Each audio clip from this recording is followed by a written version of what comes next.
আজকে বিজয়া দশমী মানে শ্রীরামচন্দ্রের লঙ্কা বিজয় উৎসব। আজ হচ্ছে রাবণ বধ হয়ে গেছে কাল, আজকে বিজয় উৎসব হচ্ছে, বুঝতে পারছো? কালকে রাবণ বধ হয়ে গেছে, আজকে বিজয় উৎসব। আর সেই বিজয় উৎসব উপলক্ষে এই বিজয়া দশমী, এই জন্য রাবণ মরে গেছে, তাই পরস্পর বড় যে গুরুজনের পা লোকে প্রণাম করে পদধূলি নিচ্ছে, সমানের সঙ্গে আলিঙ্গন করছে, আর ছোটকে স্নেহ করছে। আজকে সবাই আনন্দিত, সব বিশ্ব রাবণ ধ্বংস হয়ে গেছে, বিশ্ব আনন্দিত। সেই জন্য বিজয়া উৎসব পালন করা হয়। একটা বিজয় উৎসব মানে রামচন্দ্রের বিজয় উৎসব।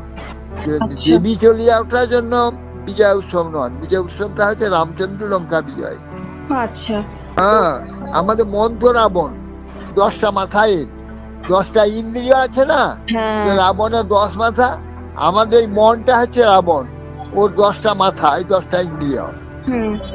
হ্যাঁ, ওই রাবণকে বধ করতে পারলে তুমি সীতা উদ্ধার হবে। সীতা যে মায়ার খপ্পরে চেরিদের খপ্পরে পড়ে আছে, এই সীতা যে আত্মা আমি, আমার উদ্ধার হবে। এই মনের হাতে মন ধ্বংস হলে তবে আমি ভগবানের পাদ পদ্মে যেতে পারবো।